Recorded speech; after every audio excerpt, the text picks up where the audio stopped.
Y ya estamos de regreso aquí en Americans Are Us a través de The True Channel.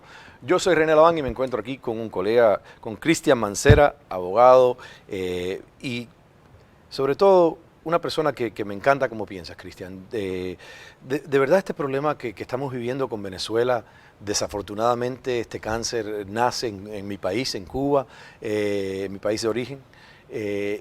Pero, ¿cómo puede... ¿Tú crees que Duque tiene la suficiente madurez, fuerza para enfrentarse a un problema, para aliarse tal vez a Estados Unidos y encontrar una solución que sea definitiva en esta región, que acaben con los comunistas, vaya, para hablar claramente? Pues mira, hay un tema y creo que es en las pocas cosas en las que yo he estado de acuerdo en temas de política exterior con el presidente Obama. El presidente Obama pronunció unas palabras que para mí fueron determinantes en su momento frente a Venezuela, y es que él dijo: ese problema no lo causé yo, ni lo causó Estados Unidos, ese problema lo causaron allá mismo. Y cuando dijo eso, todo el mundo se le fue encima al tipo, pero el tipo tenía la razón frente a un tema puntual, y es que quienes eligieron al señor Hugo Chávez Frías fueron los venezolanos.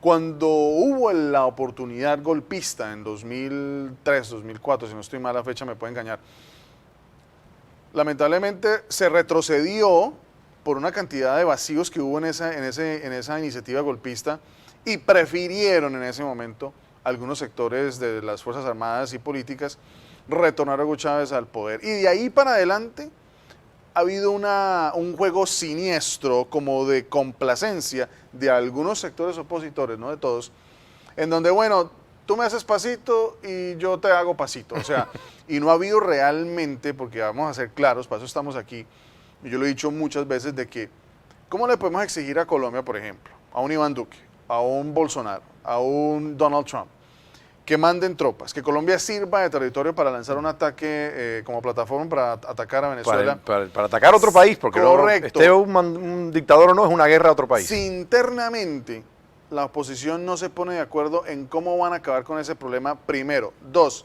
no han tenido, como decimos en Colombia, la berraquera, de armar una milicia de la oposición.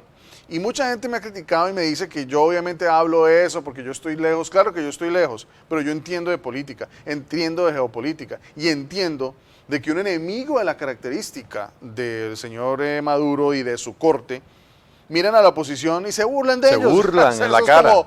En alguna oportunidad, no sé si te acuerdas, había el show, ¿no?, de los tres loquitos, ¿no? Aquí le decían los Three Stooges. Correcto. Así los tres chiflados. Exactamente, así ve Maduro a la oposición, como los tres chiflados, porque hay una cantidad de partidos allí que no se ponen de acuerdo, pero ojo, si realmente existiera una milicia, un grupo paramilitar de la oposición, que de pronto no tuviera que decir que es financiado directamente por ella, en fin, pueden hacerlo como quieran. Eso, ustedes saben perfectamente lo que yo estoy hablando, que eso se puede hacer de mil formas. Exactamente. Pero caramba, háganlo, para que entonces haya una fuerza que le brinde una balanza al escenario. Porque entonces ya el gobierno de Maduro va a decir: ojo, ya tenemos, esa posición ya no es solamente verso y política, tienen un brazo armado. Claro. Entonces ya la situación, y ya tranquilamente una posición puede decirle a Estados Unidos, a Colombia: oye, tengo 3.000 hombres listos para meterse, para guiar a la fuerza aliada que va a entrar al país. Pero de lo contrario, ¿cómo Colombia va a poner los muertos? ¿Cómo Estados Unidos va a poner los muertos? Eso lo hemos hablado aquí. Si internamente hay una posición, y me van a excusar los hermanos venezolanos, pusilánime. Hay una posición pusilánime de no... Bueno, yo no quiero ser el que lidere eso porque implica que me toca también arriesgar el pellejo. Y lo triste es que están poniendo los muertos los venezolanos, pero no organizados. Son muertos de la gente. Es correcto. Que están acabando con ellos. Pero gente que queda totalmente indefensa ante estos colectivos, ante estas fuerzas armadas que están violando derechos humanos a diario. Entonces, a mí lo que me parece es que hay una complacencia y hasta una actitud cómplice de este régimen al no tomar una determinación. Y claro, obviamente entramos en el juego de que esta oposición está dividida en diferentes partidos. Todos quieren llevarse el premio de que tumbaron a Maduro, pero les va a tocar, lamentablemente, unir fuerzas, porque lo que yo veo realmente, pues ese señor Guaidó va hasta final de año. ¿Y quién va a continuar? ¿Quién va a continuar si cada vez? Estoy 1000% contigo de acuerdo en todo, menos en una cosa. Dímelo. En lo de Obama, porque dice que tan culpable es el que aguanta la vaca como el que le mete la... Obama fue permisivo en eso. Porque fue y se abrazó con Claro, Raúl Castro, y con Hugo pero tienes Chávez. razón tú, tienes razón. los líderes los escogemos los países nuestros, no los escogen los mandatarios americanos, ni los escoge Obama, ni Trump. Y el problema que está en la frontera ahora no es ni de Trump, ni de Obama, ni es de todos los países nuestros que seguimos eligiendo a estos líderes. Correcto, pero hay un tema claro para dejarle claro a la audiencia, y es que Obama dijo esas palabras en un contexto claro porque se presentó cuando ese señor Capriles ganó, se presentó el tema de que hubo fraude, y al siguiente día le plantearon al señor Capriles la posibilidad de salir a marchar, de enfrentarse a este régimen, y decidieron no hacerlo. Entonces, cuando le preguntaron al presidente Barack Obama que qué opinaba, él dijo, bueno, pues es que eso no es mi problema. O sea, ustedes son los que viven allá, tienen que resolver el problema de ustedes, tienen que resolverlo. Y al Capriles claudicar ante esa situación, dio a entender de que la elección, a pesar que todos sabíamos que era fraudulenta, que Capriles fue el que ganó, al sucumbir ante el señor Maduro, le dijo, tú eres el presidente y dejemos el tema allí. Y eso ha sido, creo que, uno de los grandes errores que han cometido en su momento histórico, de permitir eso y no salir al frente y jugársela. Lamentablemente a veces, mira, Chávez hizo una revolución armada, Chávez se la jugó y por eso llegó al poder. Claro. Y en este caso la oposición le va a tocar hacer lo mismo. Nadie ha derrocado a nadie, y más cuando es un régimen corrupto, a punta de verso y a punta de banderitas blancas. Cristian, mucha gente, amigos venezolanos, que me han hablado a mí ya en lo privado, a nivel, dice que la situación de Chávez fue única porque Venezuela venía de una economía bien, en ese momento no bien para todos, pero el país tenía dinero. El petróleo estaba alto, y mucha gente, me dicen mis amigos, esto no lo puedo decir, muchos de estos líderes se vendieron. Los compró, el gobierno de Chávez los pudo comprar para que se callaran y no siguieran y le dieron sacos de dinero y sacos de dinero a gente para que no, porque lo que tú dices es algo muy raro y no, para nada estoy hablando una opinión muy particular, no estoy acusando a Guaidó de nada, pero me parece a mí que si Guaidó se puede subir en un carro en plena Venezuela, donde están matando a gente por cualquier cosa, por robarle, sin seguridad alguna, se puede subir en un carro y gritar y hablar contra el gobierno y no lo matan. También pudieran haber 300, 400, 500 gente que se pintaran un uniforme, que se llamaran los liberadores de Venezuela y salieran armados a algún lugar, para que así Estados Unidos y las naciones como Colombia pudieran decir, nosotros apoyamos como hicimos en el Medio Oriente, y como hasta en Siria, que los rebeldes estaban pidiendo el apoyo, ahí nos salió mal la jugada. Pero ¿qué pasó, por ejemplo, en Libia? En Libia, y hay que decirle a la gente las verdades, ¿no? El señor Gaddafi estaba planteando la creación de una moneda petrolera que dependiera de los países que producen el petróleo. Que fue respaldada por el petróleo. Correcto, eso no le gustó a algunas potencias, se generó unas revueltas, pero ¿qué hicieron las potencias? Buscaron aliados en grupos opositores, estos grupos opositores siempre han estado armados, armaron una revuelta, el señor Gaddafi, que era un volátil sujeto, terminó matando a esta gente y esa fue la carnada que el señor tomó y por eso pudieron sacarlo por fin, después de 30 años del poder. Que se volvió un caos el tema después, eso es otro tema para el análisis. Pero lo único cierto es de que, y vamos a la historia, ¿qué pasó con Hitler?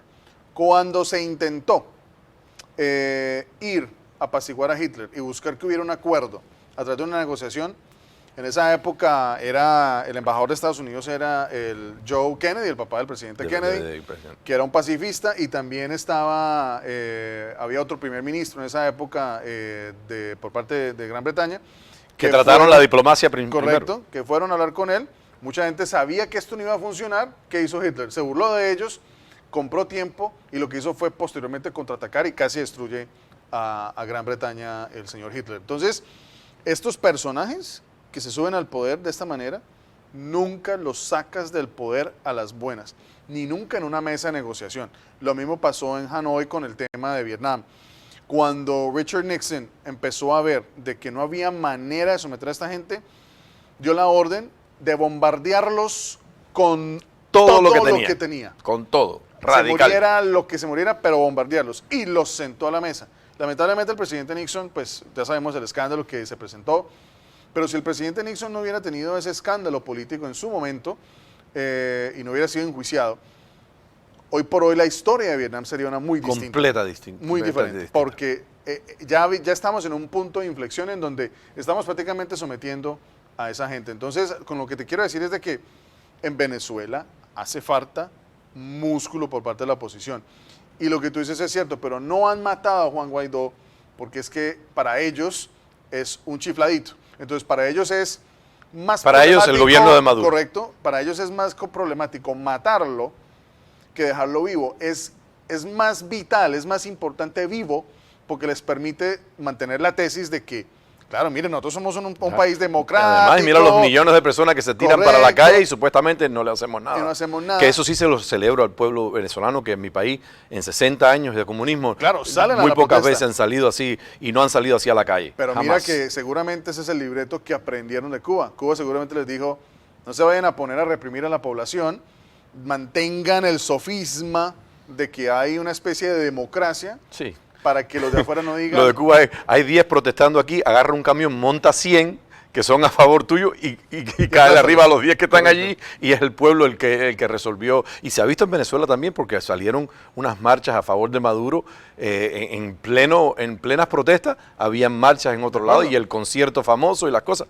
Así que están siguiendo el mismo playbook, como decimos. Pero lo único cierto es de que Venezuela no va a cambiar su status quo mientras la oposición en pleno no tenga un libreto que es vamos a armar un grupo, vamos a contraatacar, vamos a generar una estrategia y lo que yo estoy planteando es realmente siniestro, pero estamos enfrentando a un régimen 3 veces siniestro. Los comunistas fusilan y matan y tú no puedes llegar a Venezuela diciendo, oiga Colombia, oiga Brasil, oiga Estados Unidos, resuélveme el problema. No, usted resuelve su problema porque es su país y como están las cosas en este momento, tienen la capacidad, tienen la forma, tienen recursos, porque Estados Unidos... No están aislados, como decimos de Cuba. Para entrar armas a Cuba es tan difícil porque es una isla, pero correcto. Venezuela tiene frontera, tiene como... Hay maneras de hacerlo, pero no entiendo por qué en 20 años no se ha hecho. Entonces volvemos a lo que estás diciendo al principio, que concuerdo con esos conocidos tuyos, que el gobierno chavista tuvo que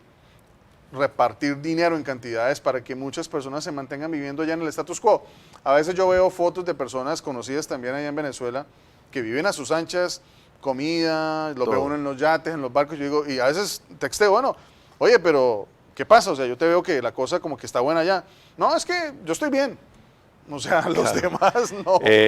Mi querido Cristian, es muy difícil tener ideales y salir a luchar a la calle, a defender una patria con el estómago vacío. A nosotros nos ha tocado 60 años y Venezuela ya va por un camino y la economía y el problema que hay en Venezuela de hambre tan grande es una crisis impresionante. Vamos a seguir, vamos a hacer una pequeña pauta y vamos a seguir para cerrar claro que sí. y dar un poco de positivismo, porque tenemos que también ser un poquito optimistas y ver cómo resolvemos estos problemas. Esto es American Oz y ya regresamos aquí en The True Channel, el canal de la verdad.